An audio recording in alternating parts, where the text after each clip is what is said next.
The Hacker family farms deep in the Appalachians in tiny valley fields that are prone to flooding.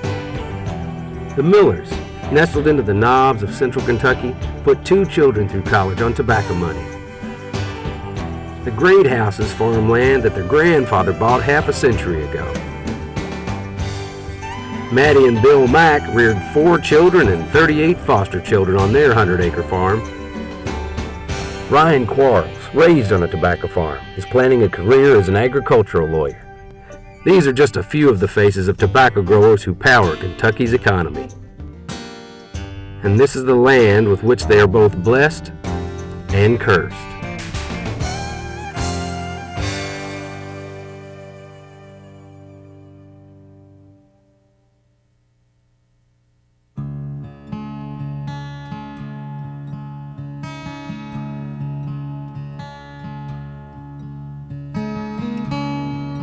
Steep hillsides, rocky knobs.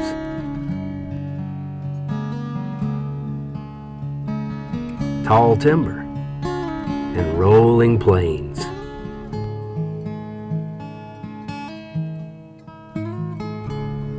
From mountains in the east to Mississippi floodplains in the west, Kentucky offers a landscape both beautiful and challenging.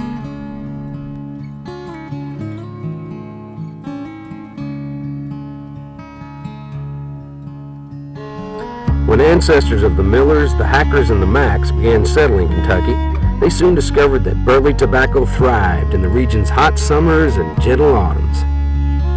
Small farmers covered the state, dividing the land into a patchwork of little fields and towns that snaked around the knobs, disappeared up the hollows, and busied every flat spot of ground.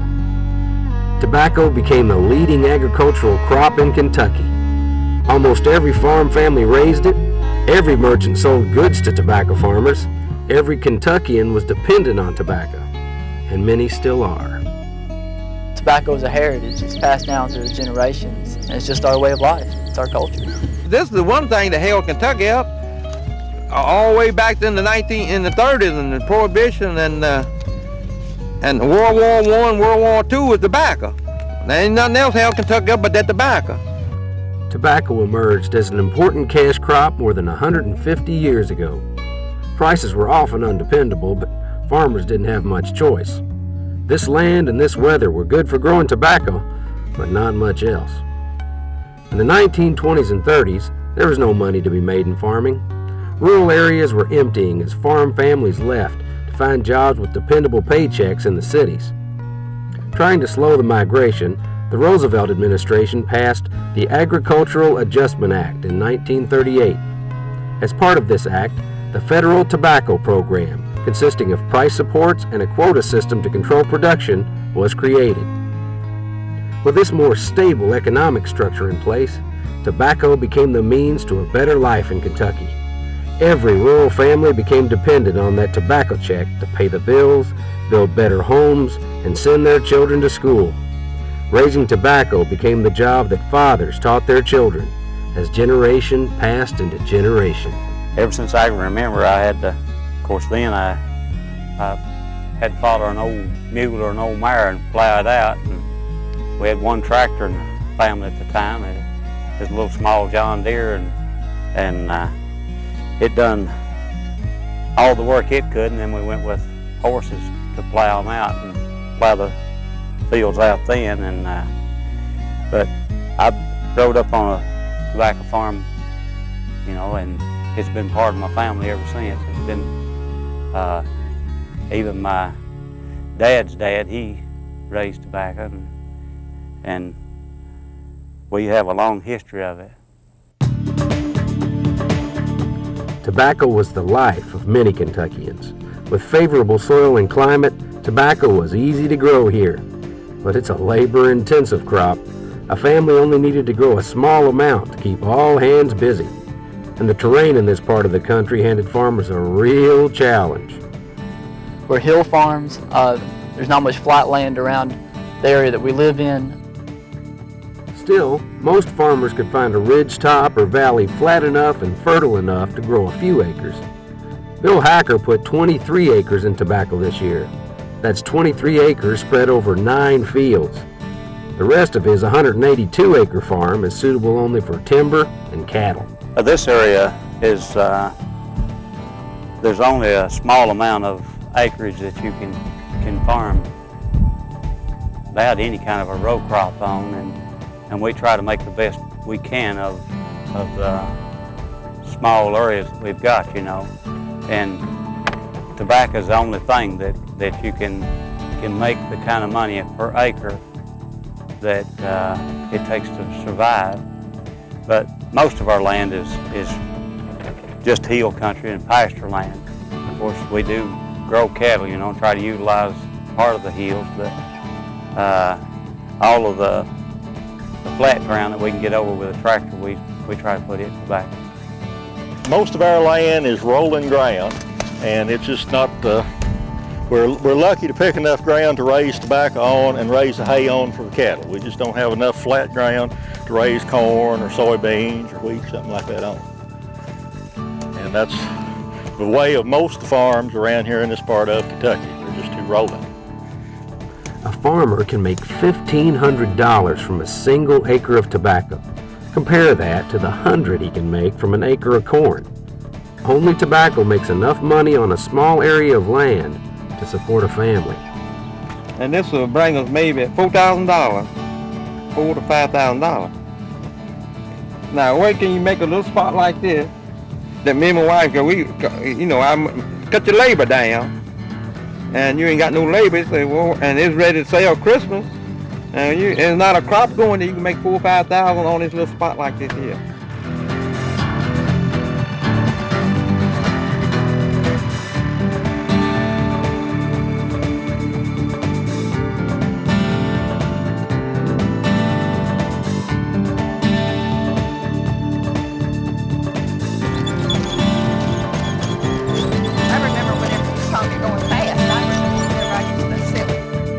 Many states outside the tobacco belt have mountains and small fields. The tobacco states have something more. They have perfect tobacco weather. A typical Kentucky summer is hot and humid. Ooh, I feel a breeze. When you think it can't get any hotter, it does. People wilt and tobacco thrives. It's humid, probably 55–60% humidity. It's going to get up to about 90–92 this afternoon, and it's just going to be real hot and uncomfortable. And tobacco loves that. Tobacco just loves it. And then later in the growing season, you're going to get into September where it gets down to the upper 50s in the at night and the upper 80s in the daytime, and tobacco is ripening. And it's just another aspect that just loves that kind of transition in temperatures and humidity. The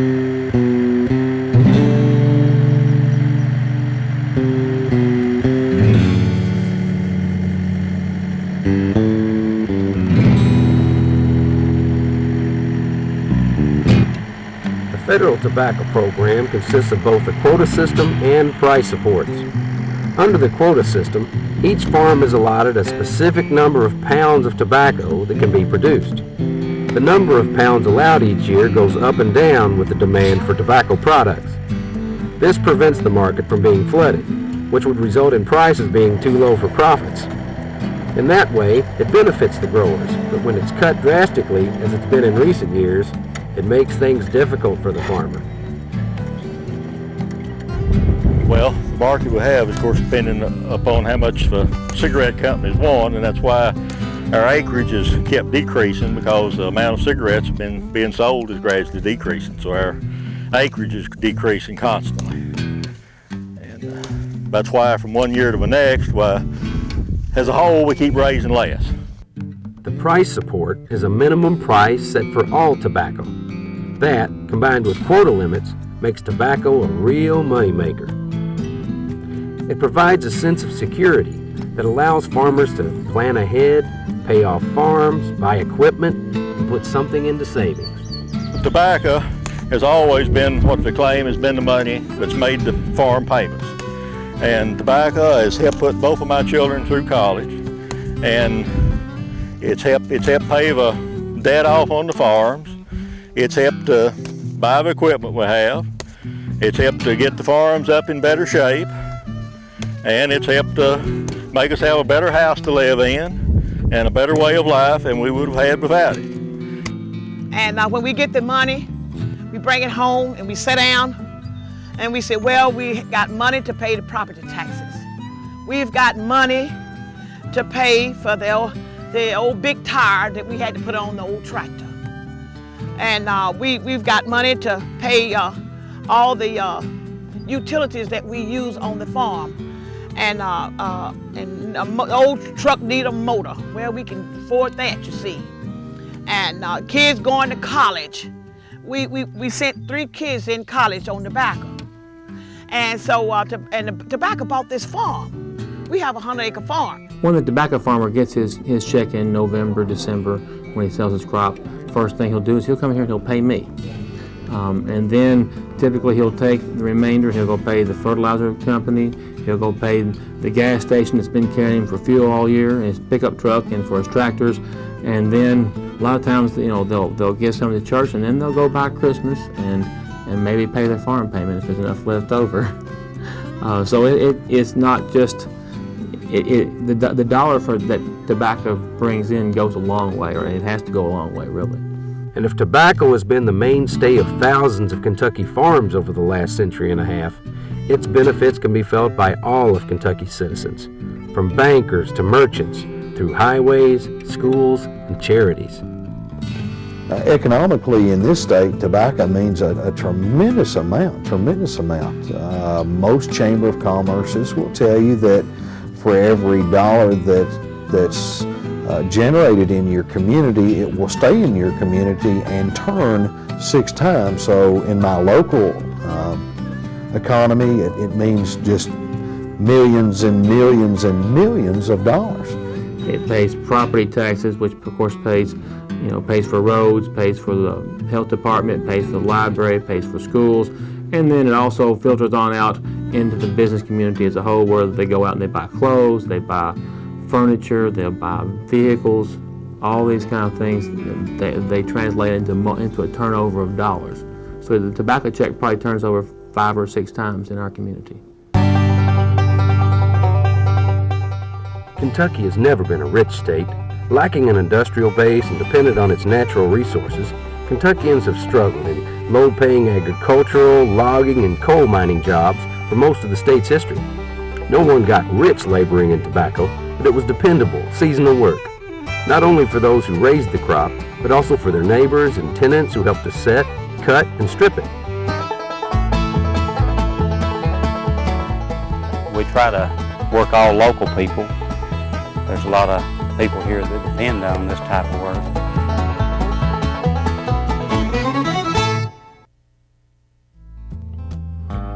When a farm folds, if a grower decides not to grow tobacco, there's a ripple effect that spreads from the farm to the community to the entire region. A lot of people make their money that way, so they're going to cut all that out. There's a whole lot of people experience cutters. Man, they can go down through this row in about 10 minutes, but they do it right. And they make way up there a day. So some people take their vacation to just cut tobacco. And they're going to cut all that out. See? That'll eliminate another job, and not just our jobs. Everybody that steps foot on this farm that gets paid for an hour's work, they're going to lose that. And some of them have grown to depend on it somewhat. I'll be in the same boat. Jobs, dependable income, dollars turned over in the community, the means to a better life. Tobacco is far more than a crop in Kentucky, like steel around the Great Lakes, like oil in Texas, like logging in the Pacific Northwest. Tobacco is the defining industry of Kentucky. Like many other such industries, it is undergoing a wrenching metamorphosis from what it has always been to what it will have to be. I know a lot of people say, well, in Kentucky we raise a lot of cattle so we can increase that production. A lot of people say we can go to some alternative crops, but there's no single crop that you can get the same revenue from that you can from tobacco. $1 per acre, nothing comes close to tobacco when it comes to return profit. Tobacco can bring in as much as $5,000 an acre, and nothing comes close to that as far as any grain crops or even cattle. The Macs, the great houses, the hackers, and the millers. None of them are blind to the changes coming in the tobacco industry. Unable to raise corn, soybeans, and small grains at the scale necessary for profit, and hampered by the volatility of the cattle market, they have searched for something, anything they can grow that will make a dependable profit they can budget their operations around. The question has been asked many times, well, why don't you tobacco farmers just grow a different crop? Why don't you just replace that with that tobacco with, say, a vegetable? There will never be a crop yet found that will replace the yield and dollar return that tobacco will have. Because fruits and vegetables, like tobacco, can turn a profit on small acreage, they seemed the natural next step. So farmers tried to diversify.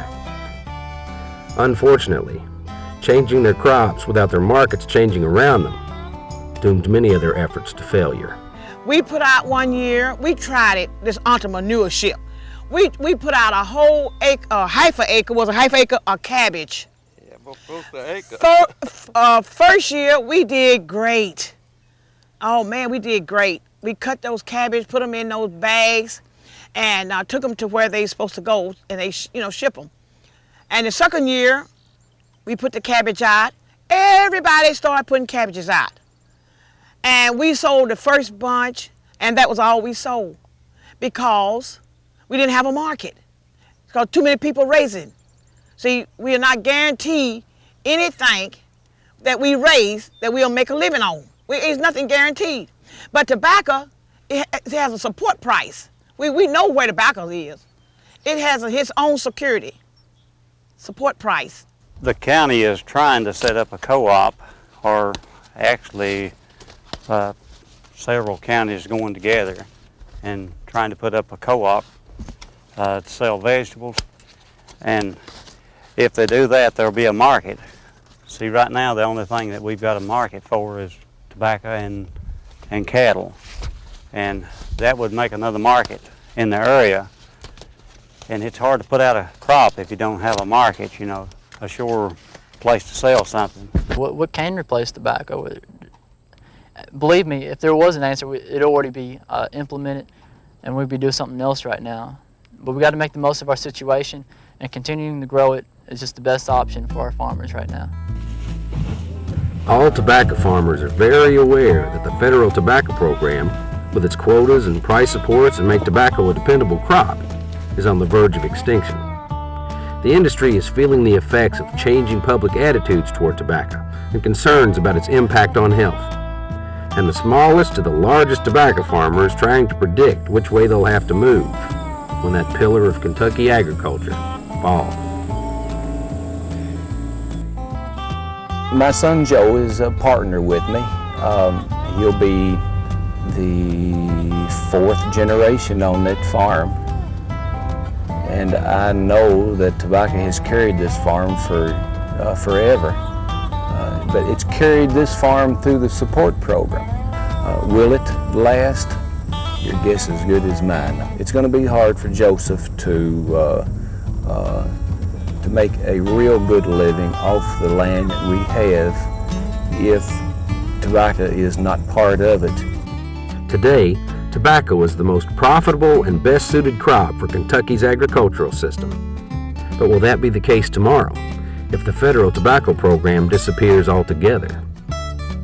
If that system was to discontinue, I think it would be detrimental to the tobacco producer because of the world supply, the world price.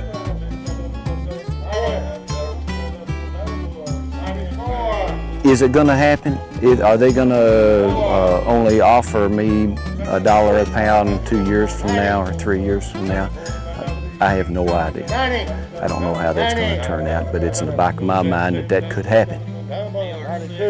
And then that leaves me in a situation that Either I can make money at that price under, I'm sure under different growing or different arrangements with landowners in the area, or I'll choose not to do that, not to raise tobacco.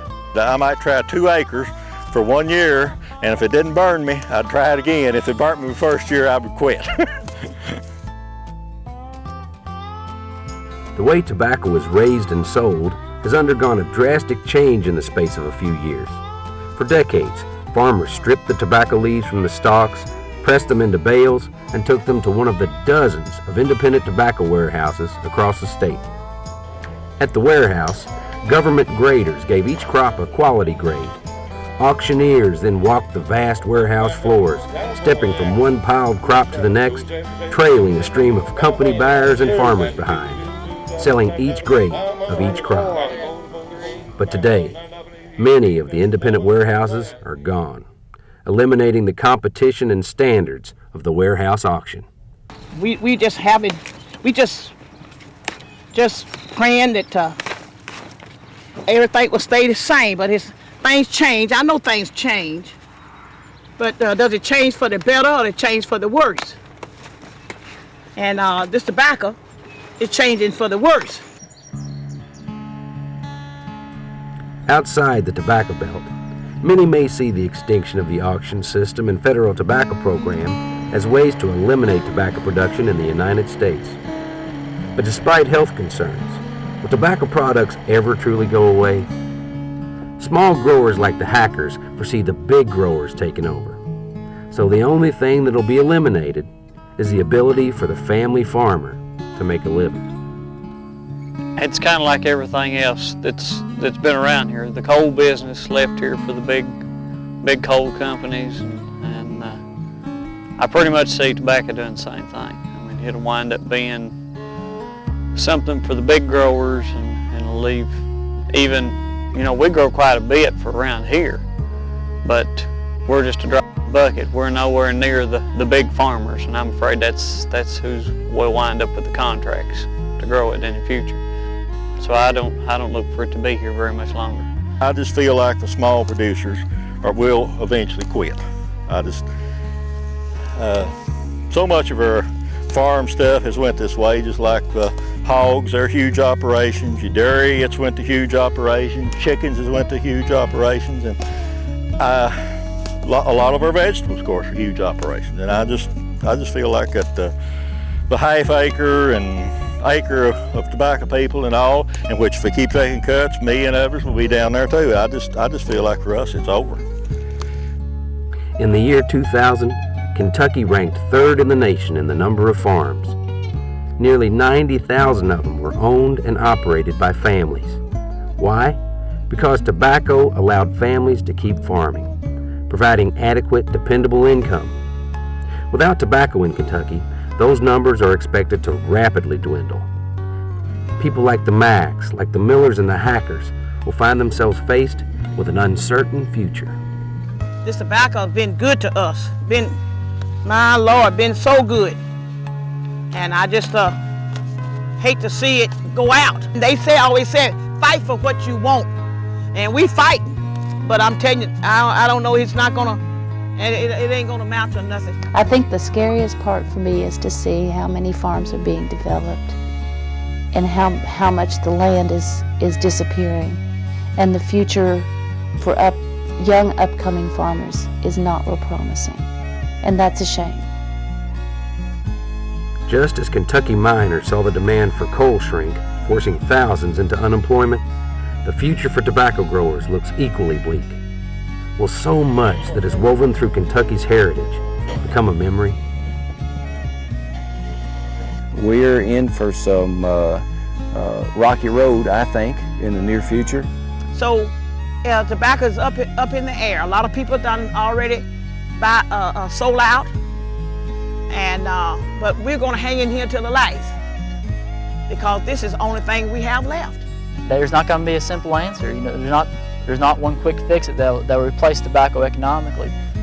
But if it wasn't here, it'd be a sad, sad day. But I think most of the farmers are probably going to have to do something else that's off the farm to try to replace that revenue. One thing is certain to all tobacco growers: the future is here. Their business, as they have known it all their lives, and their parents' and their grandparents' lives, is disappearing. They see the change coming. What they can't see is what will take its place. They all recognize something else, too. The cigarette companies won't go out of business. It's too profitable. Then there will always be cigarettes as long as it's a legal product. All that'll happen is they'll import more tobacco from Argentina, from Brazil, from Thailand, and what may happen in all that would be that the jobs in the manufacturing of cigarettes would just move offshore. But they're not going to stop making cigarettes. It's too much market for it, too much money to be made producing and selling cigarettes. We used to grow 86% of the world's tobacco, and now we grow, I'm not sure of the figures, but it's down to like 28% of the world production. And half of the cigarettes in the United States that are on the market now come from overseas somewhere. So no, it won't be the end of smoking. It'll only come from somewhere else. If tobacco were stopped here in the state of Kentucky, yes, it would mean an economic crisis that we couldn't overcome. But that doesn't mean that the tobacco won't be grown elsewhere. They will get it elsewhere. Believe me, they have it elsewhere, and they'll get it and they'll continue to sell it. Even if it's not grown in the United States of America, they will grow it somewhere else and bring it to the United States of America. The government may stop supporting tobacco production. American farmers may stop growing tobacco. The tobacco companies may stop buying American leaf. None of those decisions will stop Americans from smoking. The only sure way to stop the use of tobacco in America is one decision, one person at a time.